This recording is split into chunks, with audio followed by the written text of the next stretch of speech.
Bonjour la famille. Aujourd'hui, j'aimerais parler de 4 choses qui peuvent arriver après votre interview.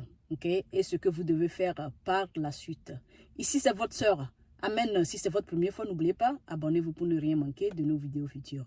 Alors, la famille, après votre interview, comme je viens de le dire, 4 choses peuvent se passer. Ok? La première des choses, soit le consul va vous demander de laisser votre passeport et de revenir X jours pour chercher votre passeport avec le visa.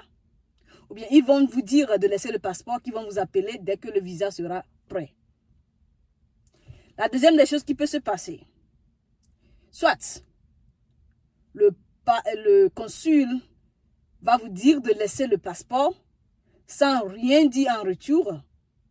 J'ai vu des gens qui sont déjà passés par là, qui ont eu le visa et qui n'ont pas eu de visa.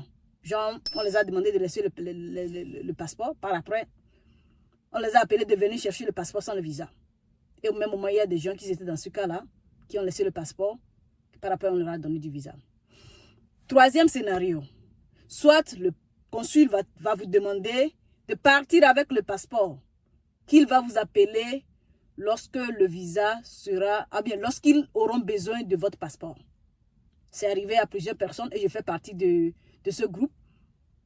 Après mon interview, on m'a dit de partir avec mon passeport, ce que j'ai fait. Par la suite, 2 semaines après, ils m'ont appelé et en me disant d'apporter mon passeport pour le visa. Ok?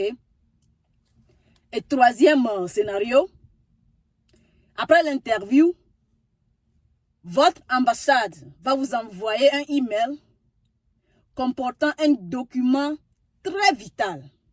Je dis vital, c'est vital par rapport à votre cas. Genre,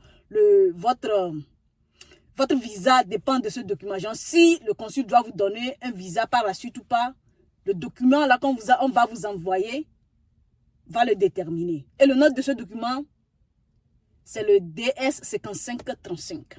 Okay? Je vais donner un peu de détails concernant ça dans quelques minutes. Mais, voici ce que j'aimerais dire concernant les 3 premiers cas que je viens de citer. La famille, peu importe la situation, peu importe la manière dont l'interview s'est passée, genre si vous avez passé du bon moment avec l'officier ou pas, sachez que vous venez de finir la bataille. La guerre n'est pas encore finie. Tant qu'on ne vous a pas donné votre passeport avec le visa dans le passeport, ne vous relâchez pas, ne vous découragez pas. Rien n'est important dans la vie d'un élève de terminale qui vient de passer le bac que les périodes de la correction. Genre quand la correction commence, tout le monde prie parce que tu peux toutefois travailler au lieu de 12 comme l'autre, un professeur peut mettre 2 parce qu'il est fatigué. Donc dans les périodes de la correction, les gens sont vraiment très concentrés à prier. Eh bien, la même loi, ou bien la même technique s'applique à vous, les applicants de la dévéloterie. Après l'interview là, le visa n'est pas encore dans votre main, rien n'est perdu et rien n'est garanti. Alors continuez toujours pas prier. Vous êtes en train de faire des jeûnes bien avant l'interview, eh bien le visa n'est pas encore là. Alors continuez votre jeûne. Okay? Tout ce que vous êtes en train de faire qui peut, comment on appelle-t-on, apporter quelque chose de positif, qui peut influencer l'obtention du visa d'une manière positive, continuez pas à faire ça. Le consul ne vous a pas dit que vous allez avoir le visa. Peut-être qu'il veut vous donner le visa, mais il veut demander l'avis de ses amis, voir. Vous voyez? Et tout peut changer dans ces moments-là, dans leur conversation. On ne sait jamais. Alors continuez toujours pas à prier. Ok? Et les couples, s'il vous plaît, je ne sais pas ce que vous êtes en train de traverser actuellement dans votre couple. Mais après l'interview, si vous êtes en train de traverser des moments difficiles, rappelez-vous que l'objectif est plus grand que vos problèmes. Alors essayez de vous supporter. Ok? Gardez l'harmonie entre vous. Mettez les petits problèmes de côté. À chaque fois que vous aurez des problèmes, posez-vous la question. Entre le problème et le visa, lequel est plus important? Ok?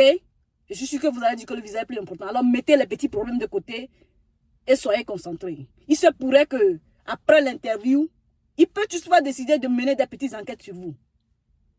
Ça, c'est très possible. Ok? Alors faites énormément attention. Après l'interview, Ne commencez pas à faire n'importe quoi juste parce que l'interview est passée. La bataille est terminée, mais la guerre, qui est l'obtention du visa, n'est pas encore finie. Okay? Maintenant, le quatrième point que j'ai soulevé concernant le document DS 5535, comme je viens de le dire, c'est un document très important et votre visa dépend de ça. Okay? C'est un document à la fois de bonnes nouvelles et à la fois de pas bonnes nouvelles. Attention, j'ai dit pas bonnes nouvelles, je n'ai pas dit mauvaises nouvelles. J'ai dit pas bonne nouvelle pour une raison. C'est un document qui contient beaucoup d'informations. C'est un document que vous devez faire énormément attention en remplissant ça lorsque vous recevez ça. Et ça me ferait très mal si vous avez passé à côté juste à cause de, parce que vous avez manqué certaines informations, vous avez manqué de fournir certaines choses en remplissant ce document. Dans ma vidéo prochaine, je vais donner, comment on appelle-t-on, je vais faire une vidéo très détaillée sur ce formulaire. On est d'accord. Ici, c'est votre soeur, Amen, la vraie soeur. Vous le savez déjà, c'est toujours un plaisir pour moi de vous servir sur cette plateforme. La famille, une chose, j'ai failli oublier. S'il vous plaît, s'il vous plaît, s'il vous plaît.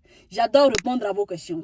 Ok? Mais si vous venez dans mon inbox, s'il vous plaît, allez droit au but. Ne venez pas pour dire salut, bonjour, comment tu vas, sans rien dire par la suite. C'est vraiment important. On est d'accord. On se dit à plus. Bye bye. Mime, cha cha cha.